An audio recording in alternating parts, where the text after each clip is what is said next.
Hi everybody, it's Elizabeth and today I'm going to be reading the third chapter of Matilda. The Hat and the Superglue.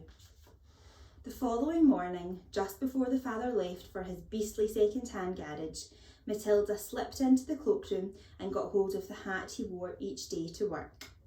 She had to stand on her toes and reach up as high as she could with a walking stick in order to hook the hat off the peg. And even then, she only just made it. The hat itself was one of those flat-topped pork pie jobs with a jay's feather stuck in the hat band, and Mr. Wormwood was very proud of it. He thought it gave him a rakish, daring look, especially when he wore it at an angle with his loud checked jacket and green tie. Matilda, holding the hat in one hand and a thin tube of superglue in the other, proceeded to squeeze a line of glue very neatly all round the inside of the hat. She carefully hooked the hat back onto the peg with the walking stick. She timed this operation very carefully, applying the glue just as her father was getting up from the breakfast table.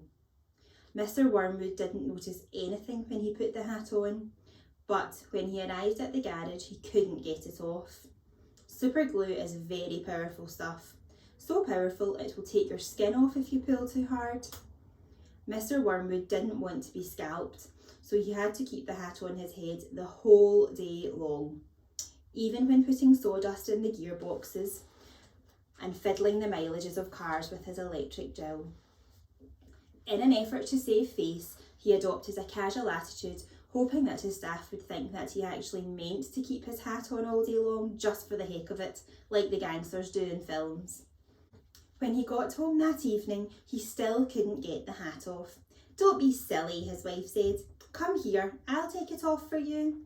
She gave the hat a sharp yank. Mr. Wormwood let out a yell that rattled the window panes. "Ow!" he screamed. "Don't do that, let go. You'll take half the head off." "Oh my God!"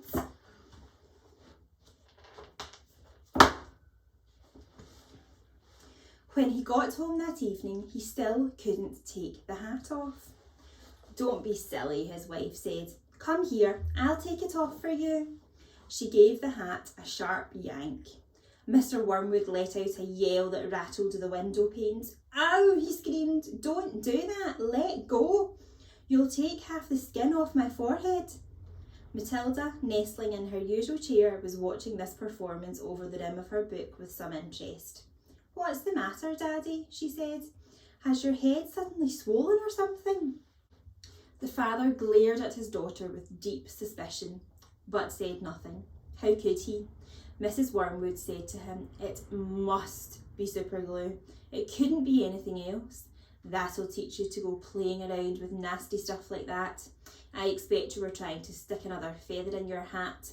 "I haven't touched the flaming stuff," Mr. Wormwood shouted. He turned and looked again at Matilda, who looked back at him with large, innocent brown eyes. Mrs. Wormwood said to him, "You should read the label on the tube before you start messing about with dangerous products. Always follow the instructions on the label." "What in heaven's name are you talking about, you stupid witch?" Mr. Wormwood shouted, clutching the brim of his hat to stop anyone trying to pull it off again. "Do you think I'm so stupid I glue this thing to my head on purpose?" Matilda said, "There's a boy down the road who got some super glue on his finger without knowing it, and then he put his finger to his nose." Mr. Wormwood jumped. "What happened to him?" he spluttered. "The finger got stuck inside his nose," Matilda said, "and he had to go around like that for a week. People kept saying to him, 'Stop picking your nose,' and he couldn't do anything about it. He looked an awful fool." "Serve him right," Mrs. Wormwood said. "He shouldn't have put his finger up there in the first place. It's a nasty habit. If all children had superglue put on their fingers, they'd soon stop doing it." Matilda said, "Grown-ups do it too, Mummy. I saw you doing it yesterday in the kitchen." "That's quite enough from you," Mrs. Wormwood said, turning pink. Mr. Wormwood had to keep his hat on all through the supper in front of the television. He looked ridiculous and he stayed very silent. When he went up to bed, he tried again to get the thing off, and so did his wife, but it wouldn't budge. "How am I going to have my shower?" he demanded. "You'll just have to do without it, won't you?" his wife told him. And later on, as she watched her skinny little husband skulking around the bedroom in his purple striped pyjamas with a pork pie hat on his head, she thought how stupid he looked. Hardly the kind of man a wife dreams about, she told herself. Mr. Wormwood discovered that the worst thing about having a permanent hat on his head was having to sleep in it. It was impossible to lie comfortably on the pillow. "Now do stop fussing around," his wife said to him after he had been tossing and turning for about an hour. "I expect it will be loose by the morning and then it'll slip off easily." But it wasn't loose by the morning and it wouldn't slip off. So Mrs. Wormwood took a pair of scissors and cut the thing off his head, bit by bit, first the top and then the brim. Where the inner band had been stuck to the hair all around the sides and the back, she had to chop the hair right off to the skin so that he finished up with a bald white ring round his head like some sort of monk. And in the front, where the band had stuck directly to the bare skin, there remained a whole lot of small patches of brown leathery stuff that no amount of washing would get off.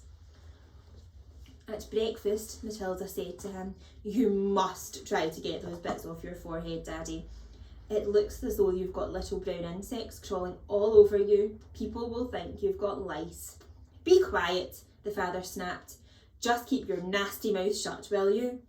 All in all, it was a most satisfactory exercise, but it was surely too much to hope that it had taught the father a permanent lesson. And that is the end of chapter 3. See you next time. Bye.